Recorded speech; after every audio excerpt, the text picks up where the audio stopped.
रीता 5वीं कक्षा में पढ़ती थी। पढ़ने लिखने में बहुत कमज़ोर थी। बस उसकी एक ही विशेषता थी कि वह दिखने में सुंदर थी, इसलिए सब उसकी सुंदरता की तारीफ करते थे। सरिता को इस बात का घमंड हो गया और वह ऐसी लड़कियों से नफरत करने लगी जो सुंदर में कुछ कम था। उसे सबसे अधिक रीता से नफरत थी, क्योंकि उसका रंग कुछ काला था। वह हमेशा उसे काली बिल्ली कहकर चिढ़ाती थी, लेकिन रीता स्वभाव का इतना अच्छा था कि वह उसे कभी कुछ न कहती। रीता बड़ी भोली भाली लड़की थी, पढ़ने लिखने में बड़ी ही होशियार थी। सभी अध्यापकाएं उसे बहुत प्यार करती थी। घर पर भी माँ उसे बहुत खुश थी। हर काम में माँ का सहयोग देती थी। सभी काम का वह मन लगा कर करती थी।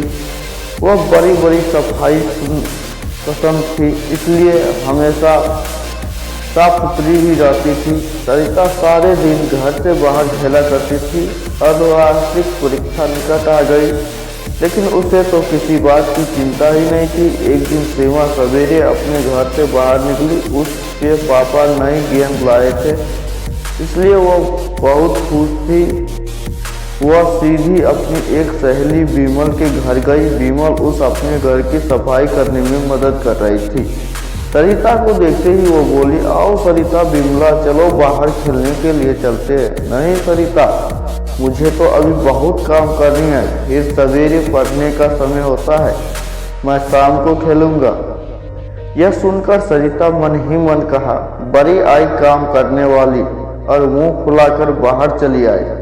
इसके बाद वह अपनी दूसरी सहेली कविता के यहाँ गई और नई गेंद दिखते हुए बोली, कविता, क्या तुम मेरे साथ चलोगी?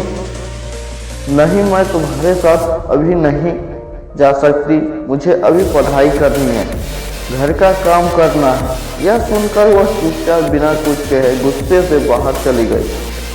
इसके बाद वह अपनी कई सहेलियों के घर गई, और सभी पढ़ाई कर रही थी। किसी को खेलने की फुर्सत ही नहीं थी।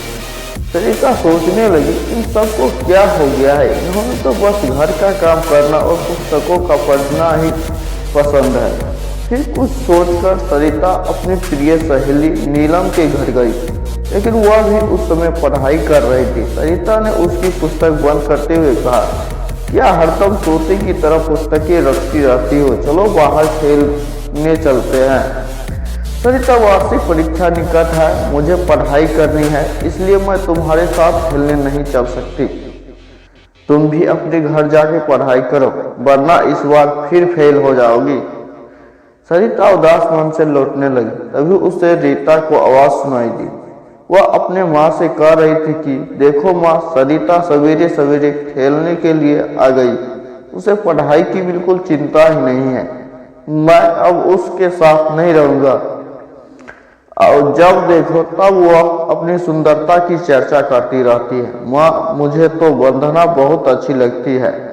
वह बहुत मेहनती, पढ़ने में लिखने में भी बहुत होशियार है, बस उसका रंग ही थोड़ा सा काला है। यह सरिता तो उस बेचारी को काली बिल्ली कहकर चिढ़ाती रहती है। यह सुनकर उसकी माँ बोली, विमला, सुंदरता रंग से नहीं गुणों से होती है। अच्छे गुण रीता की सुंदरता है।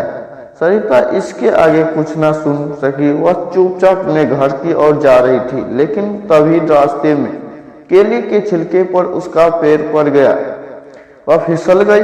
विमला अपने घर से बाहर खड़ी थी। उसने सीमा को गिरते देखा तो तुरंत दोनों हाथ पकड़कर उसे बड़े प्यार से उठाया। यह देखकर सरिता की आंख भर आई। वह मन ही मन सोच रही थी कि वह विमला को कितनी नफरत करती है, लेकिन विमल के मन में उसके लिए कितना प्यार है। वह बोली, विमला, तुम सबसे सुंदर हो और मैं काली बिल्ली हूँ। मैं तुम्हें काफी तंग किया है, बहुत चिढ़ाया है, मुझे माफ कर दो। अरे भला सहेली में माफी मांगी जाती है? सचमुच सरिता ने अपनी सुंदरता पर घमंड करना और विमला को चिढ़ाना छोड़ दिया। इस कहानी से हमें यह सीख मिलती है कि सुंदरता से कुछ नहीं होता है, सुंदरता से नहीं गुणों से होती है। दोस्तों, इस तरह सरिता की घमंड टूट जाती है। आपको अगर ये वीडियो पसंद आई हो तो एक लाइक